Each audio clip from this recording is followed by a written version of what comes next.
Hello guys, कैसे हैं आप सभी लोग। आशा करता हूँ आप सभी लोग अच्छे होंगे। गाइज, आज हम आप लोग को जो आपका बोर्ड का पेपर स्टार्टिंग का दिन था, आज हमारे बोर्ड पेपर का स्टार्टिंग का दिन था, यानी कि 10th क्लास के बच्चों का पेपर था आज, और 12th क्लास के भी बच्चों का आज पेपर था। तो 10th क्लास वाले बच्चों का पेपर भी हिंदी था और आपका 12th क्लास के बच्चों का भी पेपर क्या था, हिंदी था। तो इसी पेपर को डिस्कस करने के लिए हम इस चैनल पे आए हैं। तो आप लोग अगर चैनल पर नए हैं तो आप लोग से एक ही निवेदन है, जाके चैनल को सब्सक्राइब कर लीजिए और हाँ, बगल में एक घंटी बनी है उसको भी दबा दीजिएगा, ताकि आपको हमारी हर वीडियो को नोटिफिकेशन मिलता रहे और आपको इस तरह की जानकारी मिलती रहे। तो चलिए अब वीडियो को स्टार्ट करते हैं, देरी नहीं करते हुए। तो हम 10th क्लास के पेपर को डिस्कस करने चल रहे हैं। तो आप लोग से वीडियो में शुरू से अंत तक बने रहिए और देखिए कितना अच्छे तरीके से क्वेश्चन आया था। जो सब कुछ पढ़ाया गया था आपको, सब कुछ उसमें से क्वेश्चन आपका आ गया था। आपको क्वेश्चन कभी गलत नहीं हुआ होगा। तो चलिए वीडियो को स्टार्ट करते हैं, देखते हैं पेपर कैसे आया था। तो अब हम जाते हैं, इसका PDF हमारे पास है 10th क्लास वाला पेपर का। तो हम जाते हैं PDF इसका खोल के दिखाते हैं आपको। तो ये आपका PDF हमारा है। ये पेपर आपका 10th क्लास के बच्चों वाला पेपर है। जो हिंदी का पेपर था 10th क्लास का, वही पेपर आपका है ये, ठीक है। तो आपका जो हिंदी पेपर था, तो क्वेश्चन आपका लिखा है आपका ये 2022 में जो आपका पेपर हो रहा है। तो हिंदी का पेपर आपका था। ये पेपर आपका टोटल 70 मार्क्स का है। पेपर के आपका टोटल 70 मार्क्स का है। आपको 3 घंटे 15 मिनट पेपर करने के लिए मिले हैं। पहले 3 घंटे पेपर करने के लिए मिलते थे, लेकिन आपको 15 मिनट ज़्यादा मिल रहा है पेपर पढ़ने के लिए। तो पेपर कौन ज़्यादा पढ़ता है, 5 मिनट पेपर पढ़ ले फटाक से, उसके बाद सारा लिखने में अपना समय इसमें लगा देते हैं आप लोग। मतलब 15 मिनट का भी आप लोग यूज कर सकते हैं। तो क्वेश्चन क्या करना है आपको। तो पहला क्वेश्चन जो था आपका हिंदी साहित्य का इतिहास का। देखिए क्वेश्चन कितने आसान से आए थे और सारे क्वेश्चन एक ही नंबर थे आपके। तो 10 क्वेश्चन आपके 10 नंबर के क्वेश्चन इसमें से आए हैं। तो इसमें पहला क्वेश्चन क्या था, कहा कि निम्नलिखित में से कोई एक कथन का सही कथन चुनिए, आप लोग उसे पहचान कर लिखिए। तो आपका से त्रिवेणी रामचंद्र शुक्ल की एक कहानी संग्रह है, इंद्रजाल जयशंकर प्रसाद का उपन्यास है, शिक्षा और संस्कृति डॉक्टर राजेंद्र प्रसाद का है, अजंता भागवत सर्वोपध्याय का है। तो आपका इसमें से सही क्या हो जाएगा, आपका शिक्षा और संस्कृति डॉक्टर राजेंद्र प्रसाद। तो जिन बच्चों ने ये लगाया समझ लो उनका काम बन चुका है, 1 नंबर उनको मिल जाएगा। ऐसे दूसरा क्वेश्चन जो आपका था, ये क्वेश्चन था आपका किसी एक कृति के रचनाकार का नाम लिखिए। तो किसी का आप ठलुआ कल्प चाहे लिख दो, चाहे भूरे बिजली चित्र का लिख दो, चाहे निर्मला लिख दो आपको। तो सारे देखो आपको आंसर दिए गए हैं। ठलुआ कल्प गुलाब राय, भूरे बिजली चित्र आपका भक्ति सिंह वर्मा। जिसको जो मन करे वही जाके लिख सकता है आपका। तीसरा क्वेश्चन क्या था आपका, आत्मकथा विधा आत्मकथा विधा की किसी एक रचना का नाम लिखिए। तो आपका मेरी असफलताएं, जैसे मतलब किसी बच्चे ने इसको लिखा है, जिसका भी पेपर था वो अच्छा किया काफ़ी। तो मेरी असफलताएं क्या थी, आपका आत्मकथा विधि की क्या हो जाएगी, रचना हो जाएगी। कलम का सिपाही किस गद्य पर आधारित है, तो जीवनी पर आधारित है। और आपका नेक्स्ट क्वेश्चन था, निराला की साहित्य साधना के लेखक का नाम लिखिए। तो आपका रामविलास शर्मा हो जाएंगे इसके। द्विवेदी एक कवि का नाम लिखिए। तो मैथिली शरद आपके हो जाएंगे। भारतीय हिंदू की किन्हीं 2 विशेषताओं का उल्लेख कीजिए। आपका ये 2 नंबर क्वेश्चन था आपको। तो आप लोग इसको कर लिए होंगे, 2 विशेषताएं वहाँ पर पढ़ के। तो 2 नंबर आपका यहाँ पक्का हो गया होगा। और फिर क्या था विशेषता है, प्रयोगवादी कविता की 2 प्रमुख विशेषताएं आपको बताई गई थी। तो सब कुछ आपको पेपर पढ़ाया गया था। पेपर आपका जो भी पढ़ाया गया था कोचिंग में, इससे बाहर कोई पेपर नहीं है। तो आपको बिल्कुल भी डरना नहीं है, आपका अच्छा नंबर आएगा, आपने अच्छा किया होगा पेपर में जाके। तो आपको एकदम घबराना बिल्कुल भी नहीं। जिसका जो क्वेश्चन गलत भी हो, कोई दिक्कत उससे नहीं होने वाला है, आपका नंबर अच्छा भी आएगा। आपने सारे क्वेश्चन तो सही कर लिए है ना।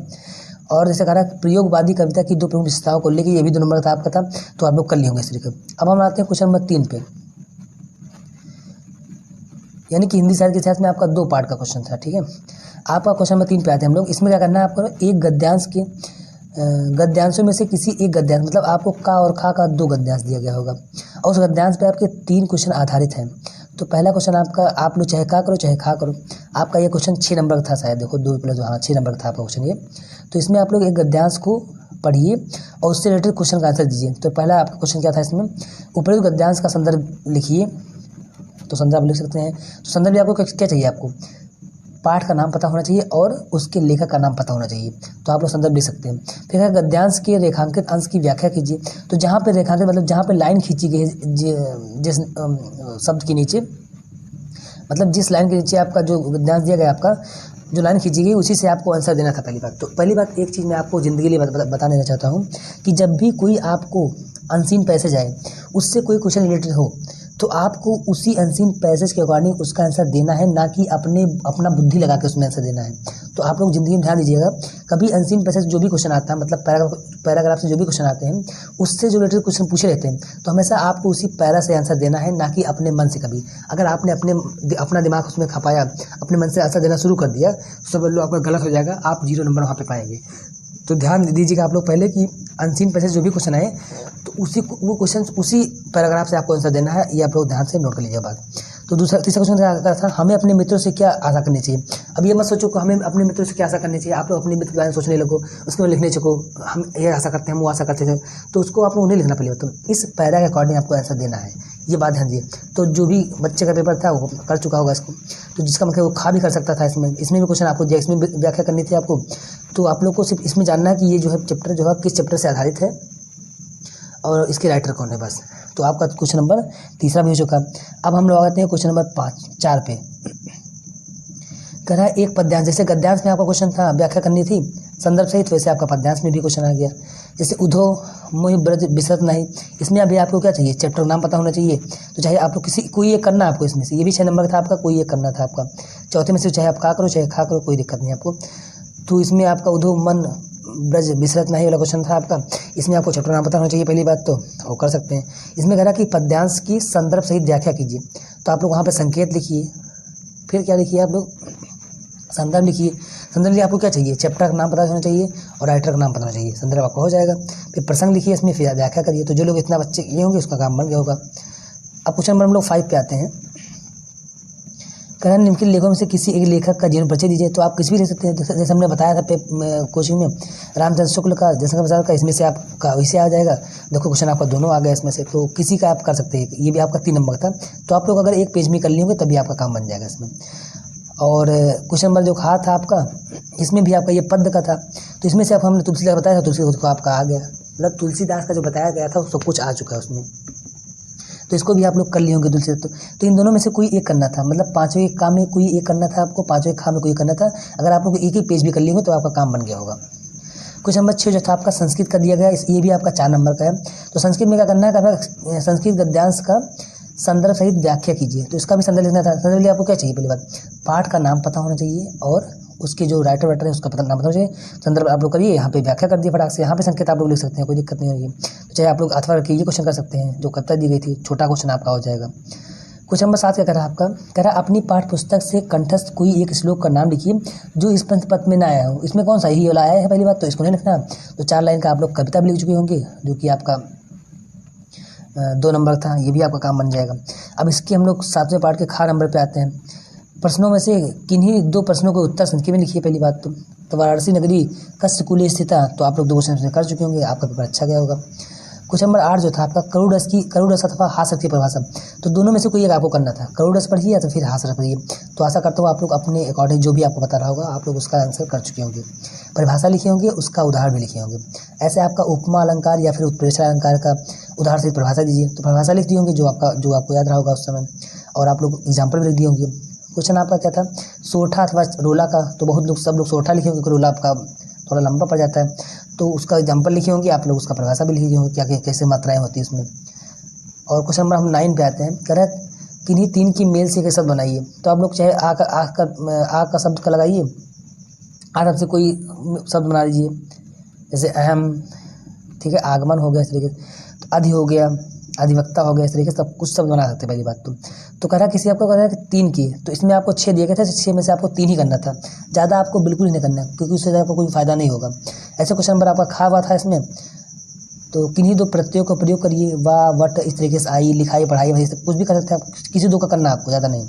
ठीक है, अगर किन्हीं 2 के समास विग्रह कीजिए, माता पिता, त्रिनेत्र, भवानी शंकर, एक दंत, सिर्फ आपको समास विग्रह करना था, बात आपको समास का नाम कोई दिक्कत नहीं, लिखो चाहे नहीं लिखो।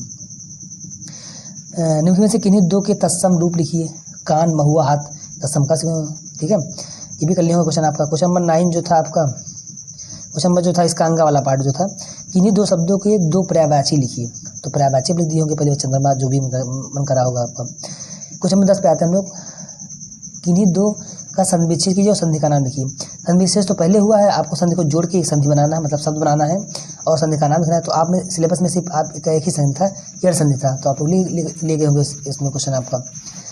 निम्नलिखित शब्दों के पंचमी विभक्त बहुवचन में रूट लिखिए, तो फल का लिखो चाहे मध्य का लिखो, मतलब 4 आपके पास ऑप्शन था, चाहे फल का लिखो चाहे मध्य का लिखो, या चाहे आपको किसी एक का काम करना था और दूसरे में क्या करना था, आपका नदी का करो या फिर मधु का करो। तो आप लोग यहाँ से कर चुके हैं क्वेश्चन को। क्वेश्चन नंबर गा जो था आपका, किसी एक धातु के लकार पुरुष तथा वचन का उल्लेख कीजिए। तो कुछ भी अब तक इस तरह कर चुके होंगे क्वेश्चन को आप लोग। पहला क्वेश्चन क्या था आपका, किन्हीं 2 वाक्यों का संस्कृत अनुवाद कीजिए। तो आप लोग इसको भी कर चुके होंगे इस तरीके से। निम्न में से किसी एक विषय पर निबंध लिखिए। तो जो मन करेगा आपको, क्योंकि 4 आपके पास है तो 4 में से कोई आप रख सकते हैं। आपका 6 नंबर क्वेश्चन था आपका इस तरीके से, ये भी आप लोग कर चुके होंगे। क्वेश्चन नंबर 12 था, अपने पठित खंडकाव्य के आधार पर निम्नलिखित प्रश्नों में से किसी एक का उत्तर दिए।